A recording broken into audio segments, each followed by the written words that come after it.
जय श्री ओम नमः सिद्धेभ्यः। जय श्री महावीराय नमः। जय श्री परम्पराचार्य गुरुवे नमः। जय श्री उमा स्वामी गुरुवे नमः। जय श्री शांति सागर गुरुवे नमः। जय श्री विद्यानंद गुरुवे नमः। मोक्ष मार्गस्य नेतारं भेत्तारं कर्म भूभृतां ज्ञातारं विश्वतत्त्वानां वन्दे तद्गुणलब्धये। मङ्गलं भगवान् वीरो मङ्गलं गौतमो गणी मङ्गलं कुन्दकुन्दारो जैन धर्मोस्तु मंगलम। हम सभी लोग 8वां अध्याय देख रहे थे कर्मों की स्थितियों के बारे में। ज्ञानावर्णी, दशनावर्णी, वेदनी कर्म की उत्कृष्ट स्थिति देखी थी। आज चौथा जो कर्म है मोहिनी कर्म, उसकी स्थिति उत्कृष्ट कितनी है? तो सूत्र नंबर जो है 15वां आप जनवाणी में निकाल लेंगे 8वें अध्याय का। आइए बोर्ड के माध्यम से इस सूत्र का उच्चारण करते हैं। 8वां अध्याय का सूत्र नंबर 15वां देखिए। सप्ततिर सप्ततिर इरा नीचे आएगा। सप्ततिर मोहनीयश। सप्ततिर मोहनीयश। ठीक है, पढ़ना आ गया। संधि विच्छेद करते हैं। सप्तति ही रा का विसर्ग हो जाएगा। मोहनीयस्य, मोहनीयस्य क्या है? षष्ठी का एक वचन। सप्तति मतलब 70 और कोटि कोट्यः सागरोपम जो है पीछे के सूत्र से अपन अनुवृत्ति ले लेंगे। ठीक है ना। तो 70 कोड़ा कोड़ी सागरोपम मोहनीय से मोहनीय कर्म की उत्कृष्ट स्थिति है। अब यहाँ पर उत्कृष्ट स्थिति कहाँ लिखा है? तो पराह स्थिति जो पीछे सूत्र से उसकी भी अनुवृत्ति यहाँ पर लेंगे। तो पराह स्थिति उत्कृष्ट स्थिति किसकी? मोहिनीय से मोहिनी कर्म की कितनी है? सप्तति ही 70 और कोटि कोट्या पराह सागरोपम पीछे सूत्र से लेंगे। तो 70 कोड़ा कोड़ी सागर मोहिनी कर्म की स्थिति होती है। मोहिनी कर्म की यहाँ पर उत्कृष्ट स्थिति बताई। क्या सभी जीवों को मोहिनी कर्म की उत्कृष्ट स्थिति बनती है? तो नहीं। संगी पंचेंद्री पर्याप्तक जो जीव होते हैं उन्हीं के लिए ही यह उत्कृष्ट स्थिति कर्म की बनती है। तो संगी पंचेंद्री पर्याप्तक जो सभी जीव हैं, तो क्या सभी जीवों को यह जो 70 कोड़ा कोड़ी मोहिनी कर्म की उत्कृष्ट स्थिति बनती है? तो नहीं, जरूरी नहीं है सभी जीवों को बंधे। जो मोह करेगा उसी को तो बंधेगा, जो मोह नहीं करेगा उसके लिए बंद नहीं होगा। अब ये 70 कोड़ा कोड़ी सागर मोहिनी कर्म तो 28 प्रकार के हैं। दर्शन मोहिनी के 3 हो गए और चारित्र मोहिनी के आप देखिए 16 का साय वह है अनंतनवंदी, अप्रत्याख्यान, प्रत्याख्यान, शून्यलन संबंधी और 9 का साय जो हास्यादि तो 25 वह है। तो 25 और 9, 25 और 3 कितने हो गए? 28। तो 28 ये भेद हैं। तो क्या सभी 28 भेदों के 70 कोड़ा कोड़ी सागर प्रमाण ये कर्मों की उत्कृष्ट स्थिति बनती है? तो ऐसा नहीं है। दर्शन मोहिनी में जो मिथ्यात्व प्रगति है, कौन सी प्रगति? मिथ्यात्व नामक प्रगति है, उसका ही 70 कोड़ा कोड़ी सागर उत्कृष्ट बंध बंधता है। याद रहेगा कौन सी प्रगति का? मात्र मिथ्यात्व प्रगति का ही सबसे ज्यादा उत्कृष्ट बंध बनता है। और अनंतनवंदी क्रोध मान माया लोभ, अप्रत्याख्यान क्रोध मान माया लोभ, प्रत्याख्यान क्रोध मान माया लोभ, स्वंजलन क्रोध मान माया लोभ, इनकी 40 कोड़ा कोड़ी सागर प्रमाण उत्कृष्ट स्थिति बनती है। इससे क्या बोलते कि ज्यादा नहीं, अधिक से अधिक कितनी? 40 कोड़ा कोड़ी सागर। अब जो 9 कषाय हैं हास्यादि, तो हास्यादि में हास, रति और पुरुष वेद 3 ध्यान रखना। हास्य, रति और पुरुष वेद इनका 10 कोड़ा कोड़ी सागर प्रमाण उत्कृष्ट बंध बंधता है। अरति, शोक, भय, जुगुप्सा, नपुंसक वेद। कौन सा आ गया अब यहाँ पर? नपुंसक वेद, ध्यान रखना। अरति, शोक, भय, जुगुप्सा और नपुंसक वेद, इनका दुगना हो जाएगा। कितना? 20 कोड़ा कोड़ी सागर। अपन ने हास्य, अरति और पुरुष वेद में देखा 10 कोड़ा कोड़ी सागर, और यहाँ पर अरति, शोक, भय, जुगुप्सा और नपुंसक वेद, इनका 20 कोड़ा कोड़ी सागर प्रमाण जो है उत्कृष्ट बंध बंध सकता है। अब एक कौन सा बचा? स्त्री वेद बचा। तो स्त्री वेद का कैसा है? 15 कोड़ा कोड़ी सागर प्रमाण। 15 कोड़ा कोड़ी सागर प्रमाण मोहिनी कर्म का बंध उत्कृष्ट स्त्री वेद का होता है। यहाँ पर जो उत्कृष्ट स्त्री आपको बताई हैं, सारी की सारी संगी पंचेंद्री पर्याप्तक जीव की अपेक्षा बताई है। और जो अन्य हैं अपर्याप्तक जीव हैं, असंगी पंचेंद्री हैं, 2 इंद्री, 1 इंद्री, 3 इंद्री, 4 इंद्री, उनकी अलग अलग होती हैं उत्कृष्ट स्थिति मोहिनी कर्म में। वो हमें आगम से, गौमटसार, जीव कानादि से जान लेना चाहिए। देखिए मोहिनी कर्म, आप देखिए मिथ्यात्व की 70 कोड़ा कोड़ी सागर प्रमाण यदि कर्म की स्थिति बन जाती है, तो इसका मतलब है आत्म तत्व के प्रति जो श्रद्धा है वो 70 कोड़ा कोड़ी सागर प्रमाण पूरा फल दे। तो आप बताइए उतने समय तक हमें अपने आत्म तत्व का श्रद्धान न हो सके, विपरीत श्रद्धान ही चलता रहेगा वस्तु स्वरूप के प्रति, आत्म तत्व के प्रति, सर्वज्ञता के प्रति, प्रभुता के प्रति। इतना बड़ा उत्कृष्ट बंध होता है। 70 कोड़ा कोड़ी सागर प्रमाण हम बंध तो बांध ही लेते हैं, और बीच में ना जाने और कितने प्रकार के उत्कृष्ट कर्मों की हम स्थिति और भी बांध लेते हैं। ऐसा हमारा अनादि काल से चला आ रहा है। यदि हम पुरुषार्थ वर्तमान में भी नहीं करते हैं मिथ्यात्व को तोड़ने की, सबसे बड़ा पुरुषार्थ है, ध्यान रखना, वस्तु स्वरूप को समझना, तत्व को समझना, आत्म तत्व को समझना, पर द्रव्य को समझना, स्व पर भेद विज्ञान कर लेना, सम्यक ज्ञान के बल से टुकड़े टुकड़े कर देना मिथ्यात आदि के। तो इस प्रकार से जब तक आप अपनी श्रद्धा सम्यक ज्ञान को प्रकट नहीं करते हैं, तब तक यह संसार चलता रहेगा। मोहिनी कर्म के कारण ही तो संसार है हमारा। अन्य कर्म से इतना ज्यादा कोई नुकसान नहीं है, आत्मा को ध्यान रखना। मोहिनी कर्म से मोहिनी आवृत करती है।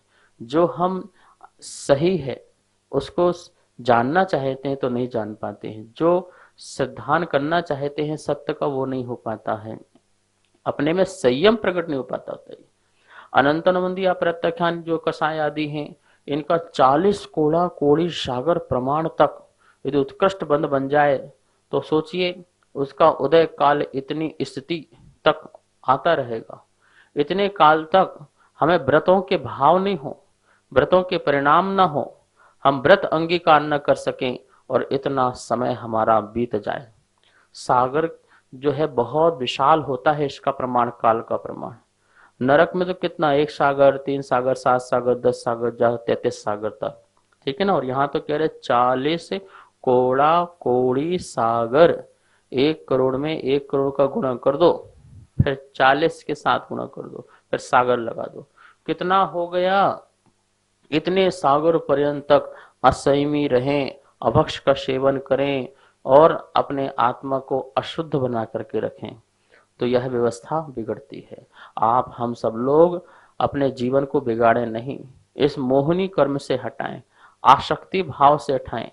आप हम सब लोग पुण्यशाली हैं, हमें सच्चे ज्ञान देने वाले मिले हुए हैं, शास्त्र मिले हुए हैं, समय मिला हुआ है, उपदेशक भी हैं, प्रभु भी हैं। इन सबके सानिध्य में बैठ करके बहुत पुरुषार्थ करके अपने मिथ्यात्व को तोड़ो, तत्व का निर्णय करो। जीव अजीव आश्रव बंध संबंध जरा मोक्ष 7 तत्वों को अच्छी तरह से जानो। 6 पदार्थों जो 6 द्रव्य हैं उनको जानो, 9 पदार्थ हैं, 5 अस्तिकाएं हैं। जीव अजीव इसकी भेद भिन्नता को यदि हमने जान लिया और समझ लिया तो हमारा जीवन में कल्याण हो जाएगा। मोहिनी कर्म का अभाव करें, आसक्ति भाव को छोड़ें, इच्छाओं का निरोध करें और संयम के मार्ग में चलें।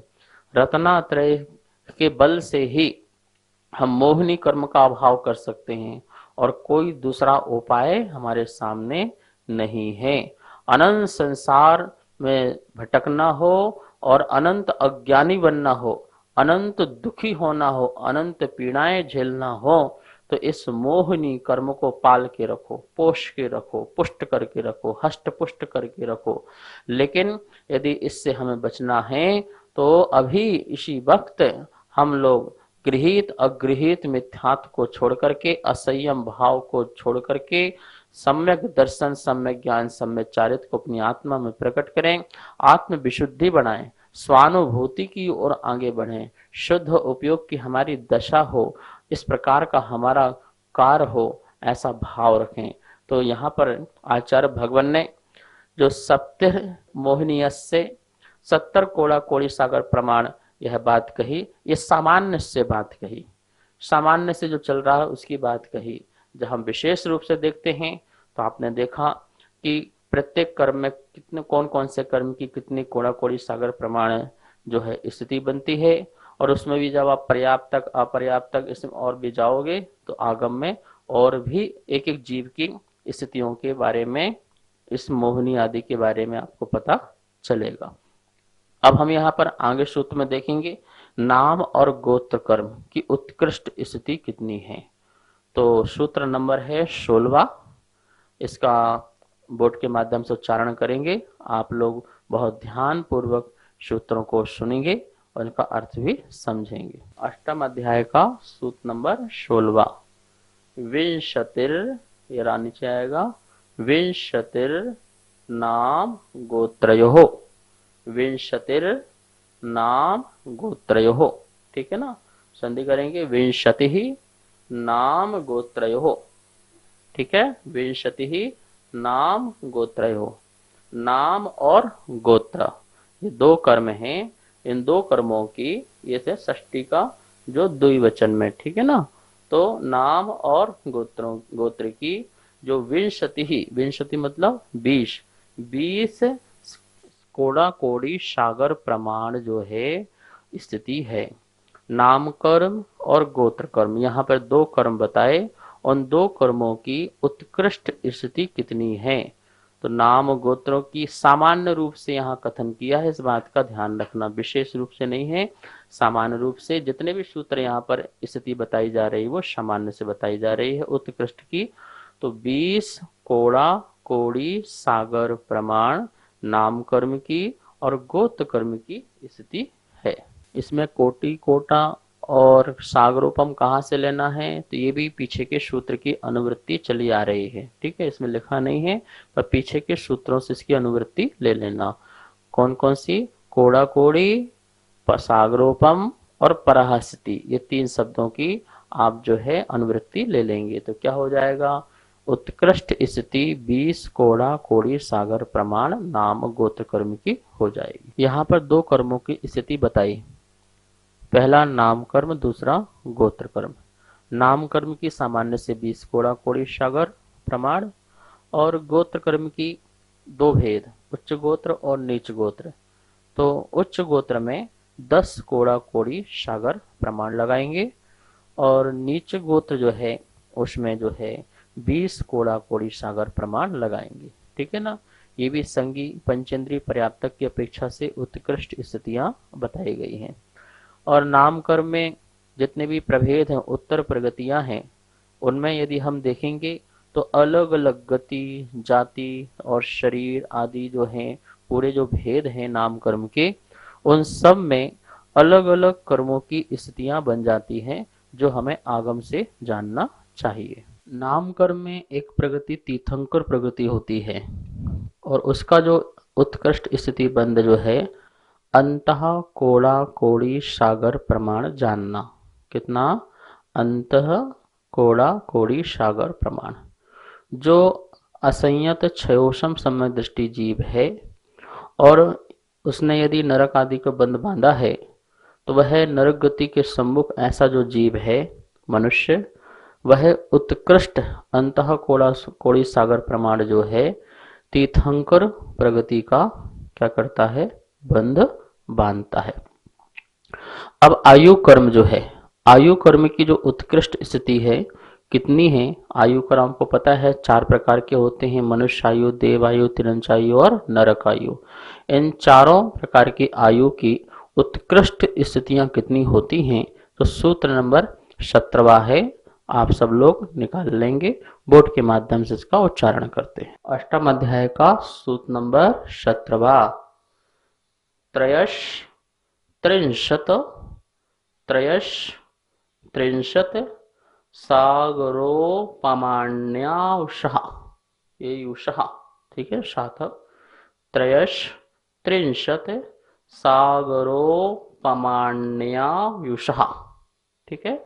इसकी संधि विच्छेद करते हैं, त्रयश त्रिंशत, त्रयश मतलब 3, त्रिंशत मतलब 30, 30 और 3 कितने हो गए 33, ये 33, इसका अर्थ हो गया 33।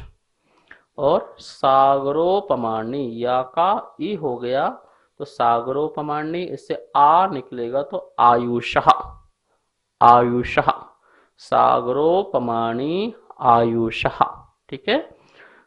त्रयस्त्रिंशत् 33 सागर प्रमाण आयुषः, आयु की उत्कृष्ट स्थिति है।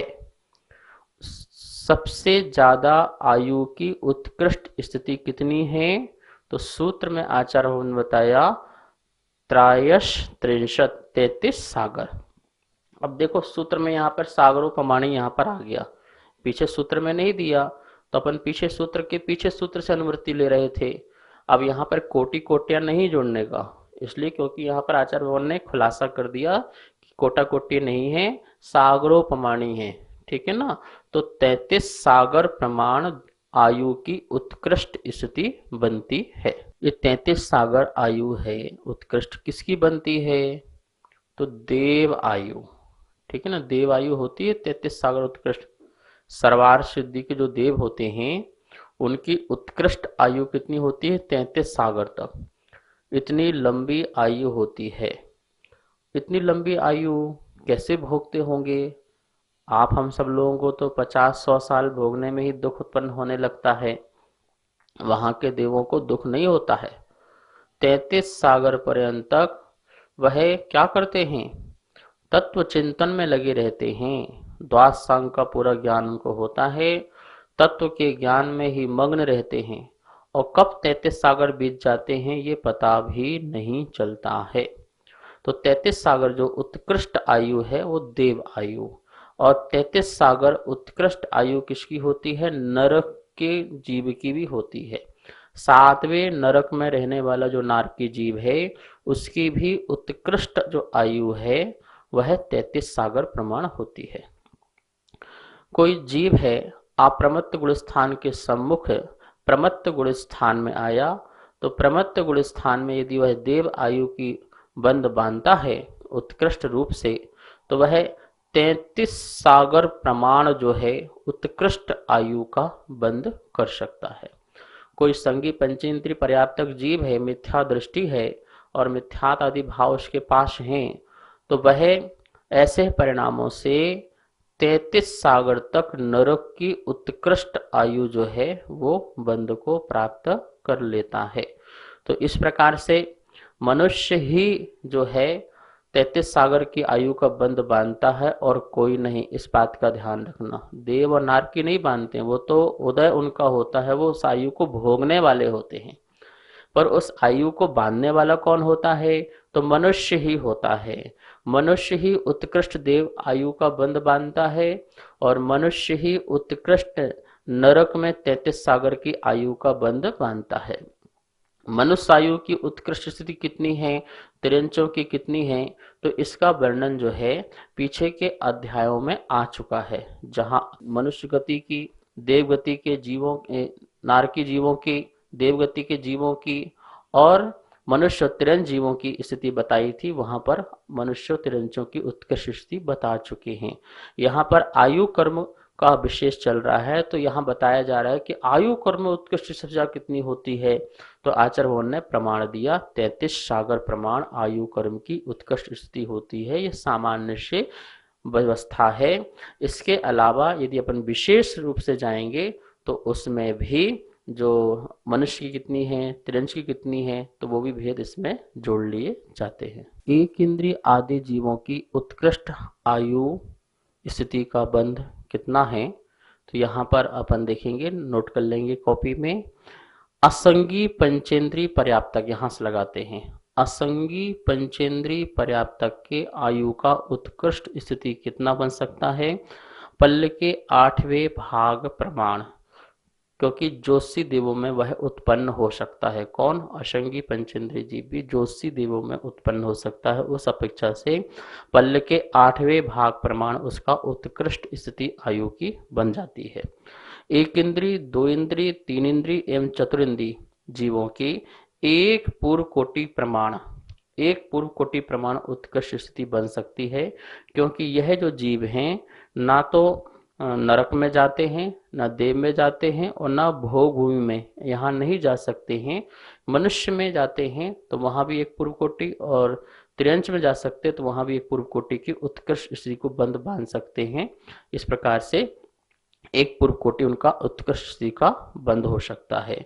पंचेंद्रिय जो त्रियंच हैं वो 33 सागर तक, कितना? 33 सागर तक आयु का बंध बांध सकते हैं, क्योंकि पंचेंद्रिय जो त्रियंच हैं वो 7वें नरक तक जा सकते हैं, 7वें नरक की आयु को बंध बांध सकते हैं। और मनुष्य जो है वो 33 सागर की आयु बांध सकता है। किसकी अपेक्षा से? नरक की अपेक्षा से भी और देवगति की अपेक्षा से। मनुष्य नरक जाता है तो 33 सागर तक, और वह मर करके जाता है देव पर्याय में तो वह सर्वार सिद्धि तक। दोनों की अपेक्षा मैंने आपको पहले बताई। भोग भूमि का जो मनुष्य है और त्रियंच है, दोनों की अपेक्षा बता रहे हैं। ये दोनों सम्यक दृष्टि हैं, और यदि आयु का बंध बांधते हैं तो अधिक से अधिक 2 सागर प्रमाण, कितना? अधिक 2 सागर स्थिति जो है उनकी कर्म की बन सकती है स्वर्ग की अपेक्षा, क्योंकि जो भोगभूमि के त्रियंच मनुष्य हैं वह पहले और दूसरे स्वर्ग में ही उत्पन्न होते हैं, उसके आगे ऊपर उत्पन्न नहीं होते हैं, और ना ही भवनवासी बैंतर आदि में उत्पन्न होते हैं। सम्यक दृष्टि, मिथ्या दृष्टि भोगभूमि के मनुष्य त्रियंच हो तो वह जो है भवनवासी बैंतर और ज्योतिष में उत्पन्न हो सकते हैं, वो छोटी हुई। तो उत्कृष्ट की बात यहाँ चल रही है, इसलिए आपको उत्कृष्ट की बात बताई कि वो पहले दुष्सागर में जाकर के उत्पन्न, मतलब पहले दुष्स्वर्ग में उत्पन्न हो सकते हैं, वहां पर अधिक से अधिक 2 सागर प्रमाण उनकी आयु हो सकती है, उसका बंद कर सकते हैं। आगे नरक, देव और भोग भूमि में वो नहीं जाते हैं। कौन नहीं जाते हैं? नरक में नहीं जाते हैं भोगभूमि जीव, और ना ही वो मनुष्य पर्याय में उत्पन्न होते हैं, सीधे देव पर्याय में जाते हैं। इस अपेक्षा से यहाँ पर लगाना देव नारकियों के एक पूर्व कोटि प्रमाण, क्योंकि वे नरक, देव और भोगभूमि में नहीं जाते हैं। देखिए, देव और नारकी यदि आयु का बंध बांधे उत्कृष्ट तो कितना बन सकते हैं? एक पूर्व कोटि का बंध बांध सकते हैं। क्यों? क्योंकि नारकी जीव नरक से ना नरक में जन्म लेते हैं और ना ही वो देवगति को जन्म लेते हैं, और देव भी ना देव से देव बनते हैं और ना ही वह नारकी बनते हैं। तो नियम से कहाँ आना है उनको? मनुष्य पर्याय में आना है या तिरंच पर्याय में आना है, ठीक है ना। तो इसलिए वह अधिक से अधिक एक पूर्व कोटि नरक, नारकी जीव और देवगति का जीव सीधे भोग भूमि में भी जन्म नहीं ले सकता है। निश्चित है उसको कर्म भूमि का या तो त्रियंच या मनुष्य बनना है, और त्रियंच मनुष्य कर्म भूमि की उत्कृष्ट आयु जो होती है वो एक पूर्व कोटि की होती है, तो वह एक पूर्व कोटि का उत्कृष्ट बंध बांध सकता है। कौन? देवगति का जीव और नरक गति का जीव। तो अपन ने यहाँ पर 8 कर्मों की उत्कृष्ट स्थितियां देख ली। ज्ञानावरणी से लेकर के आयु कर्म तक की सभी कर्मों की अपन ने सामान्य से और विशेष रूप से भी उत्कृष्ट स्थितियां यहाँ पर अपन ने जानी। अब जो जघन्य बंध जो बनता है, मतलब कर्मों की जघन्य स्थितियां कितनी कितनी होती है, उसके बारे में आचार्य भगवान यहाँ पर बताएंगे। सबसे पहले वेदनी कर्म से प्रारंभ कर रहे हैं। जघन्य स्थिति वेदिनी कर्म से क्यों प्रारंभ कर रहे हैं कि सभी कर्मों में जो जघन्य स्थितियां हैं उसमें जो वेदिनी कर्म की जो जघन्य स्थिति है वो विशेष रूप से है, इसलिए यहाँ पर सबसे पहले वेदिनी कर्म की जघन्य स्थितियां बता रहे हैं। और सूत्र में लघुता आए आगे चल करके, ज्यादा सूत्र ना बने, इस अपेक्षा से भी आचार्य भगवान ने कर्मों का यहाँ पर क्रम में थोड़ा परिवर्तन करते हुए सबसे पहले वेदिनी कर्म की जघन्य स्थिति बताई। सूत्र नंबर 18 है, जनवाणी में निकाल लेंगे, बोर्ड के माध्यम से इसका उच्चारण करते हैं। अष्टम अध्याय का सूत्र नंबर 18वां। अपरा द्वादश मुहूर्ता वेदनीयस्य। फिर देखिए, अपरा द्वादश मुहूर्ता वेदनीयस्य। अपरा मतलब, परा मतलब बताया था उत्कृष्ट, जब परास्थिति पर ने पढ़ा था। अब यहाँ अपरा आ गया, मतलब उत्कृष्ट नहीं है, जगन्य है। जगन्य किसकी? वेदनीय से, वेदनी कर्म की, षष्ठी का एक वचन है, वेदनी कर्म की जगन्य स्थिति कितनी है? द्वादश मुहूर्त। कितनी है? द्वादश मुहूर्त। 12, द्वादश मतलब क्या होता है? 12। 12 मुहूर्त वेदनी कर्म की क्या है? जघन्य स्थिति है। मुहूर्त आप जानते हैं, 2 घड़ी का एक मुहूर्त होता है। एक घड़ी 24 मिनट की होती है। कितनी? 24 मिनट की। तो 2 घड़ी का एक मुहूर्त होता है। अब ऐसे द्वादश 12 मुहूर्त हो गए, तो आप 48 मिनट में आप जोड़ते जाइए 12 बार, तो जितना निकल के आएगा उतनी जघन्य स्थिति वेदनी कर्म की होती है। वेदनी कर्म में जो 7वां वेदनी कर्म है, यह उसकी स्थिति जानना, ठीक है ना, 12 मुहूर्त की। 7वां वेदनी कर्म जो है उसकी स्थिति कितनी है? पल्लोपम के असंख्यातवे भाग कम, एक सागर के 7 भागों में से 3 भाग प्रमाण। इतनी जो है जघन्य स्थिति जो है असाता वेदनी कर्म की समझना। इस प्रकार से यहाँ पर आज वेदनी कर्म का समझा, कल आगे अन्य कर्मों के बारे में जघन्य स्थिति समझेंगे। आज स्वाध्याय संपन्न करते हैं। आइए माँ जनवाणी की स्तुति करते हैं। जावाणी के ज्ञान से सूझे लोकालो, सो वाणी मस्तक धरो सदा देत हों धो। हे जिनवाणी भारती तो ही जपो दिन रेन, जो तेरी शरणाधरे सो पावे सुख चैन। सभी को बहुत बहुत मंगल आशीर्वाद। सभी को सादर जय जिनेन्द्र। आप सभी के सहयोग से तत्वार सूत्र जी की पुस्तकें निरंतर छपती जा रही हैं। तत्वार सूत्र जी के 5वें अध्याय की पुस्तक छप के आ चुकी है तथा 6ठे अध्याय की पुस्तकें छपवाने में आप अपना सहयोग दे सकते हैं। आप सभी जैन पाठशाला का आनंद ले रहे हैं तथा ज्ञानार्जन कर रहे हैं। जैन पाठशाला निरंतर इसी प्रकार चलती रहे, इसके लिए आप जैन पाठशाला के पुण्यार्जक बन सकते हैं। 1 महीने के लिए, 3 महीने के लिए, 6 महीने के लिए अथवा 1 वर्ष के लिए आपके नाम तथा फोटो पारस चैनल के माध्यम से प्रसारित किए जाएंगे। आप नीचे दिए गए नंबर पर संपर्क करें। जय जिनेन्द्र। मैं आरती जैन।